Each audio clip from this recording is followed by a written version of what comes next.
Hello everybody, how you doing? Welcome back. We're back with another YouTube video today. I really do appreciate all the love and support. It means so much, and thank you so much for all the subscribers as well.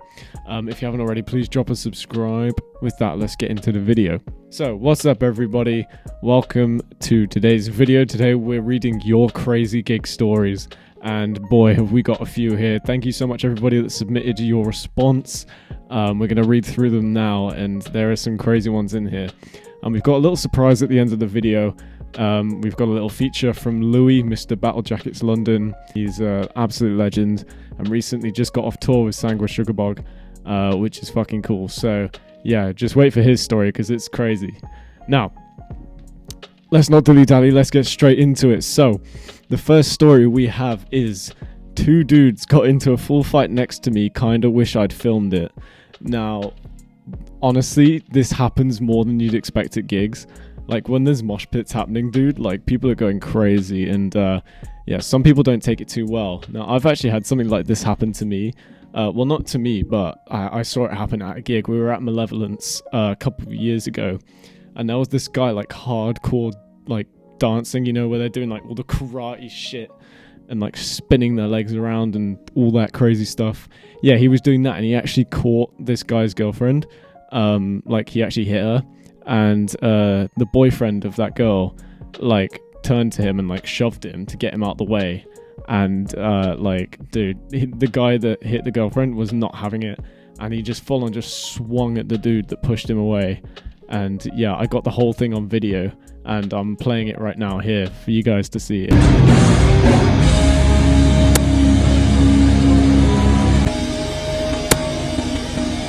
It was absolutely wild, dude.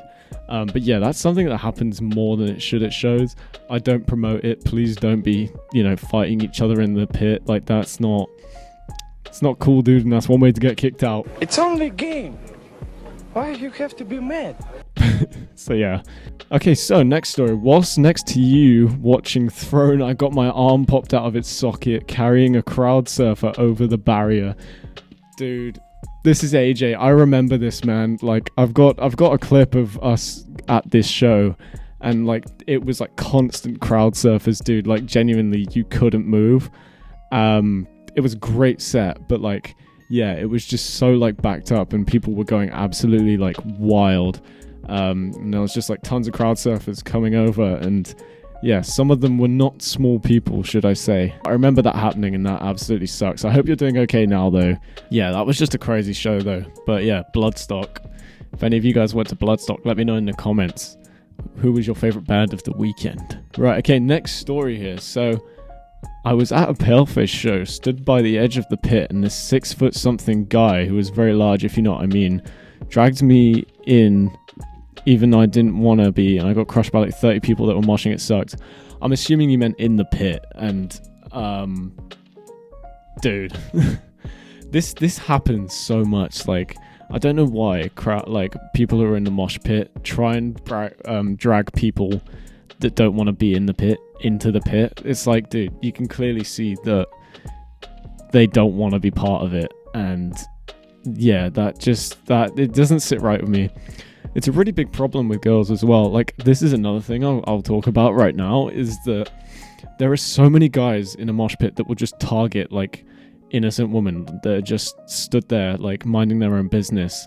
And I don't know what it is. Like, I don't know what this mindset is, and it needs to stop, because I've heard so many stories now of just innocent girls getting, like, you know, punched or kicked or, like, dragged into the pit by like different body parts, and it's just unacceptable, to be honest with you. So like, yeah, this is a real problem that needs to kind of be addressed, actually. Like, you need to stop doing this, and if you're a guy that's done this before, shame on you, first of all, and you need to stop, basically, because there's a reason why girls aren't really feeling safe at shows anymore, and this is a great example of that.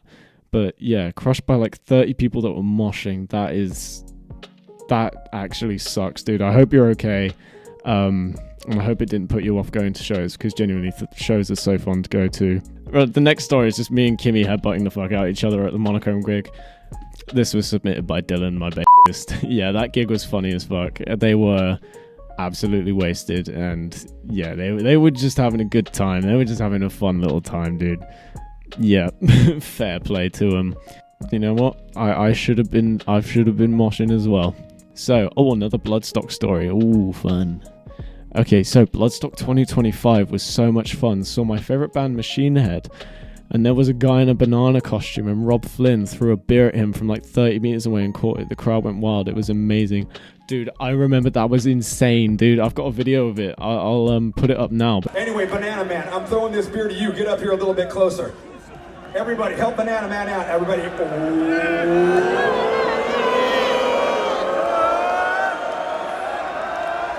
missed it, Banana Man. What the fuck? Banana Man, you better do this. This is your chance, Banana Man. All right, hands up, everybody.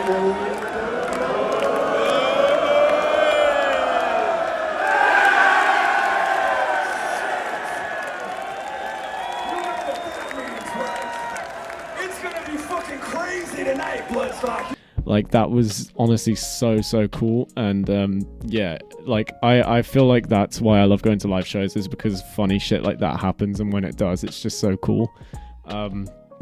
Yeah, shout out to Banana Man, if you're watching this, comment down below, because you're an absolute legend, dude.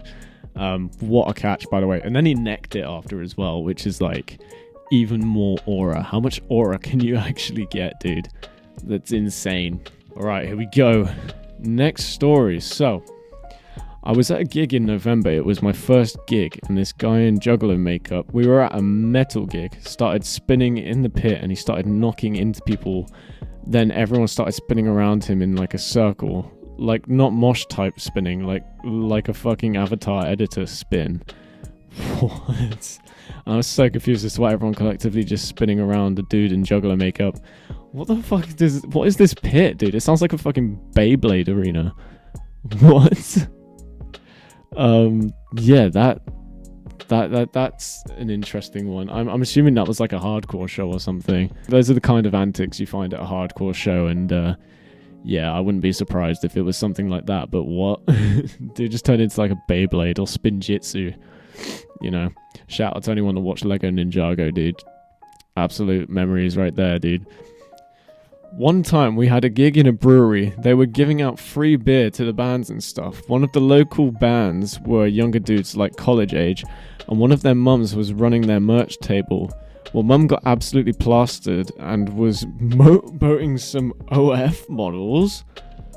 What? OF models cleavage real aggressively and ended up passing out before the show was over. Mum? Damn. Okay, I mean, she's having a good time as long as it was all consensual, no one was getting upset, I guess, then fair play. That's not something I'd typically expect from someone's mum, but you know what? Power to her. Go on, diva. I'll do one of them. That's crazy, dude. What? Fuck yeah, mum, okay.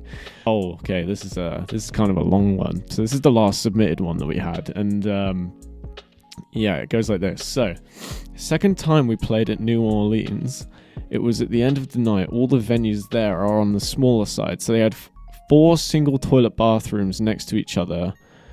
Okay, so there's like 4 of them. Okay, 4 of them in a row, yeah. I go in to take a piss before hitting the road, and I legit hear some people moaning and going at it in the bathroom next to me. I walk out and everyone in the place looks at me like I was the one doing it or something. What? What were you doing? And about 3 minutes later, my bassist and his girl walk out the stall next to me, and everyone in the club knew exactly what was up. Bassist getting action? What? In the venue? Have you no pride? What is this, dude? Huh? Do you know what? Like, the of all people? That's quite funny. No, I'm sorry, bassist. I'm joking. I love you guys. But 3 minutes later, my bassist and his girl walk out the stall. Okay, so it wasn't like a random girl, but dude, why in the venue, man? I don't know. I mean, fair play to him, I guess. It's you know, it's their decision at the end of the day, but like to do it in public, that's kind of an odd choice. The shit that happens in New Orleans, I guess, man. What can you do, dude? What can you do? Wow. Well, thank you so much for those submissions, guys. Now, here's for the exciting, cool segment that we had in. So I recently went to one of Louis' meetups, Battle Jackets London. I'll tag him.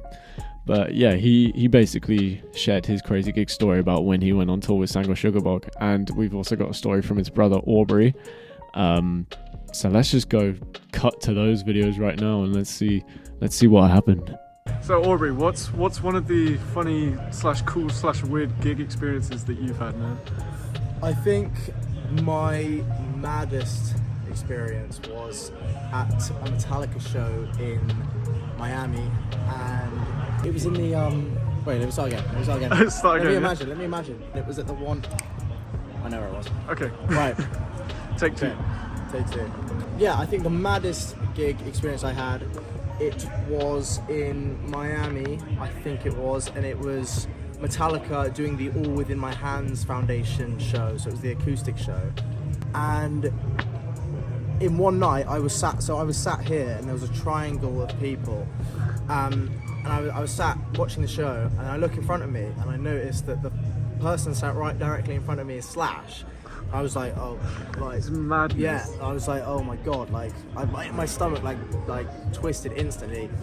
And anyone that knows me knows I love Alice in Chains and I love Pearl Jam. I'm a big grunge fan, and it happened to be two people sat either side behind me, like Dorito shaped. So there's Slash in front of me, and I looked up behind me to the left, and there was Jeff Amen, as in the bassist of Pearl Jam, who was like my favourite bassist ever.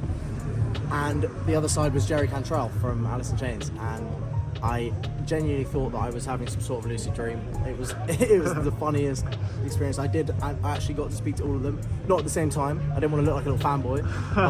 But yeah, I had to be casual. When they're on their own, I had a little conversation. I got a pic from all of them. Good night. Yeah. I will not forget that. What were they like as people? They actually like chill? Slash was very, very quiet, which is expected. I just said a quick hello, and I spotted him, and I told him I play guitar, blah, blah, blah. I don't remember, because it was just like a flash of, you know. And then Jeff Ament went on stage to play Whiplash with Metallica, I think it was. And Jerry Cantrell, I tapped on the knee when he was on his own, and I just said, oh, in between songs, I wasn't doing it during the band set, and I just told him, oh, I've seen you live doing your own sets multiple times, I saw you in Italy, I'm a big fan.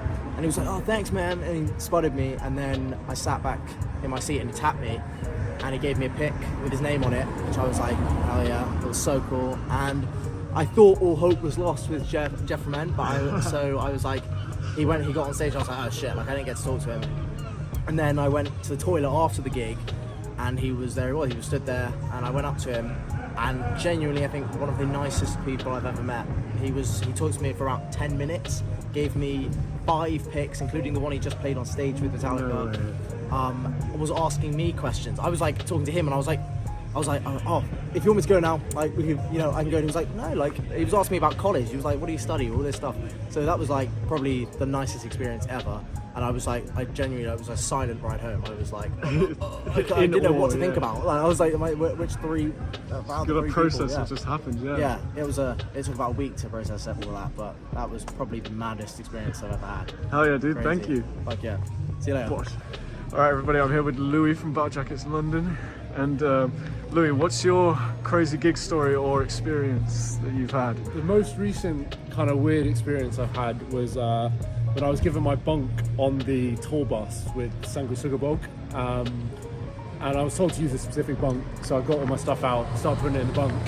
And then the singer from Sango Sugarbog comes up the stairs, and he was like, respectfully, what the fuck are you doing in my shit? And I was like, oh, right. So I'd been told to use the bunk, it was the wrong bunk. So I had to then get all my stuff out at like 1 a.m, but everyone else had gone to bed. So I had to try and like peel back the curtains of the bunks and see which one had someone in it. And it was like, all the bands had gone to bed. And yeah, the Sango Sugarbog dude was like, you better not have been sleeping there, man. I was like, no, I hadn't, but yeah. next day we had a chat and he was actually sound. But it was like, yeah, that was my most recent weird story. Oh yeah, dude, thank you. Yeah, that's about all I have for this video. Thank you so much for watching. I really do appreciate it. These gig stories were kind of crazy, but they were quite cool. Thank you so much everybody who submitted stories. They were genuinely a lot of fun to read, and some of you get up to some freaky shit, dude. Yeah. No, but yeah, they were cool. I definitely want to do more videos like this, so I'll come up with more topics that I can get your guys' stories on, and yeah, we can come back and do another one of these videos. But yeah, shout out to Louis and Aubrey. Thank you so much, you guys, for filming that special segment there, doing the interviews there. Thank you so much for that. I really do appreciate it. So yeah, if you guys like this video, please do like and subscribe, and go follow my band Sacravia on Instagram, by the way, because we just released our first song, which you can go stream. That would be awesome. But yeah, thank you so much for watching. Yeah, I'll see you guys soon. Peace out, dude.